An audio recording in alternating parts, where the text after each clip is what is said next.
We're going round and round the bases because Ronald Acuña Jr. is doing things on a baseball field nightly that blow your mind. Let me take you through this game. In the 5th, hit his 29th home run.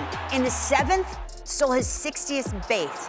He is one of 4 players to hit 20-plus home runs, steal 60-plus bases in a single season amid MVP chants as we welcome you back inside and say good morning to Ron Darling. You have called a bunch of Braves games over the course of this year. How's he living? And good morning. Good morning. How are you guys?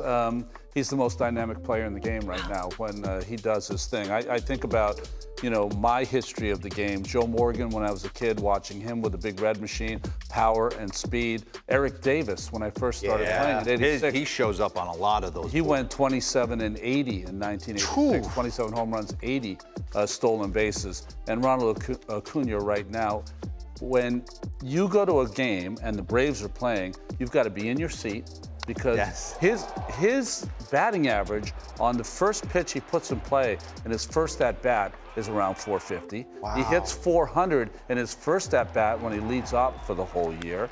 And he just, you know, he's Ricky Henderson. That's who he is, right? Right, he's a bit of everything. Yeah, I think for me, as a kid growing up, obviously my favorite player was Don Mattingly, and I leaned towards Cal Ripken, but you couldn't take your eyes off Ricky Henderson. You just couldn't, the way he caught the ball in the outfield. Popping the collar. Popped the collar, all of it. Yeah. He's the swaggiest dude in the game, Ronald Acuña. And I think for me, we're all falling in love, and rightfully so, with Mookie Betts making a charge, Freddie Freeman making a charge. But if you look at just month, April, May, June, July, August. All the same. He has been arguably the most consistent player in the game.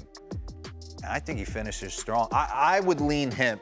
He would be my NL MVP. I just like that you said that he came out seemingly with a concerted effort to put the league on notice. You could tell. Listen, he got to the big league so quick, and so young, with so much talent, that there were moments for the old school, even the guys in his own dugout, where it was like, man, is he one of us? Is he fighting with us? Yeah. And for whatever reason, whether it's becoming a father, whether it's wanting to win the MVP, whether it's they won a World Series without him, he has made an effort to say, enough's enough. Well, obviously every day. The Atlanta Braves are one of the favorites in the National League. And where do we put the Milwaukee Brewers in that playoff ranking or echelon of the National League? Because they have won 9 in a row. And Ron, a big win last night against the Chicago Cubs, and that series continues, and it's a tasty pitching matchup tonight.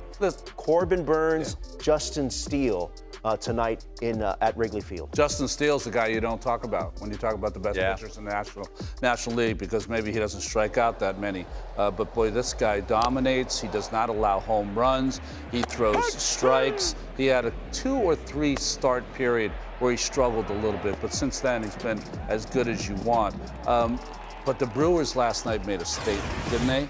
You go into the confines and you see Corbin Burns and what he's done this year. Corbin back to north. Corbin's had like 2 or 3 starts. I know, he's had 2 or 3 starts that has pumped that ERA up, but he's having that kind of year, and you wouldn't doubt he's having a big game tonight. But to go into Wrigley, and all we talked about, and everyone has talked about in Chicago, was Brewers, Cubs, huge series. Yelich starts the game early, and Canna hits another one. I mean, that is an answer. And that's always been the question with the Brewers in this recent run, right? Is can they score enough? Without question, and to see them last night. By the way, the charcuterie cheese board on social ran wild. Yeah, 360,000 views. Sometimes it really is. But I agree with Ron. Listen, we fall in love and we're enamored with what Milwaukee does on the mound.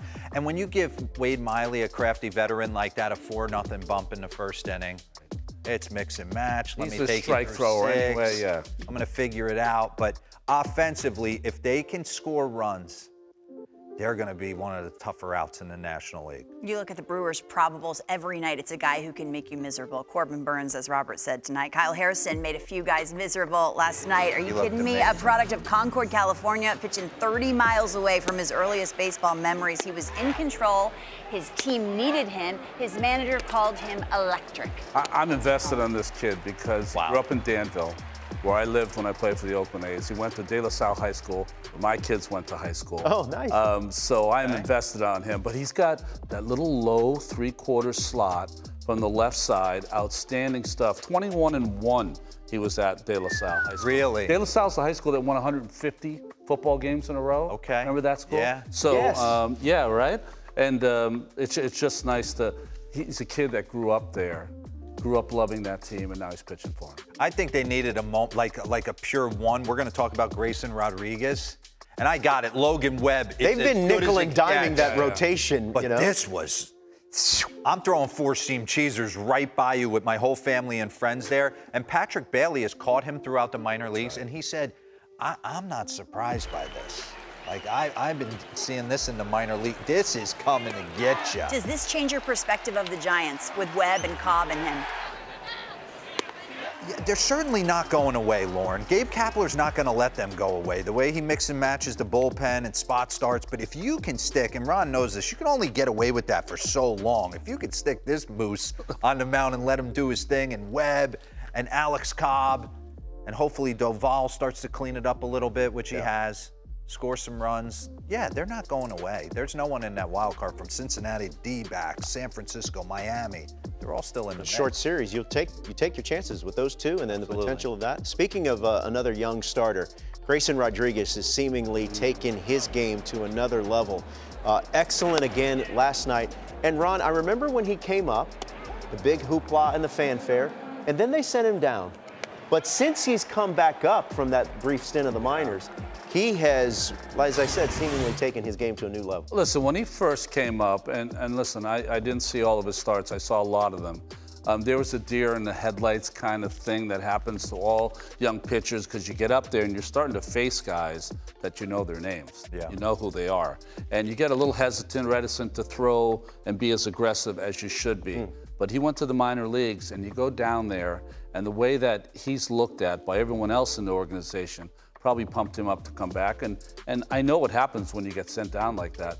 If I ever get called back up again, that's going to be happen. different. It's going to be different. Yeah. I love You gotta that walk perspective, taller. though. Yeah, I'm that's facing good. Miguel Cabrera. Yeah. You know, I grew up watching him. I almost feel like sometimes when I'd watch him early in his career, like the hitter was irrelevant. Yeah. He was like throwing aside to impress his coaches and to light radar guns up and really searching for who he was. Dominant in the minor leagues. To watch him now, he's been his last 8 starts since he's come back from Norfolk. I mean, he's your game 1 starter in my mind. Yeah. This is big time stuff, top of the food chain, ace, through and through. He's the game 1 starter. He would be for me based on, I mean, there's still a month to play, Yeah. but based on what I've seen, certainly looks apart. And again, coming back to minor league teammates, kind of you grind with certain guys, so you're happy for certain guys that can get to the big leagues with you. Him and DL Hall together pitching in the same game in the big leagues, they talked about it like they had been talking about this on the buses. You got other choices there, of course, with Bradish. Yes. Bradish and the has been veteran really good. Gibson, but don't overlook, you know, Rutschman and James McCann have a big part to play in these young guys and making it easier for them to be great. That's a tough call by Hyde. Yeah. Does he stick the veteran on the mound in game That is 1? true. Gibson, I Well, could Flaherty. trust him. You got Flaherty's an option. Bradish. It depends. I'm sure it depends on who they play. Yeah. Yeah.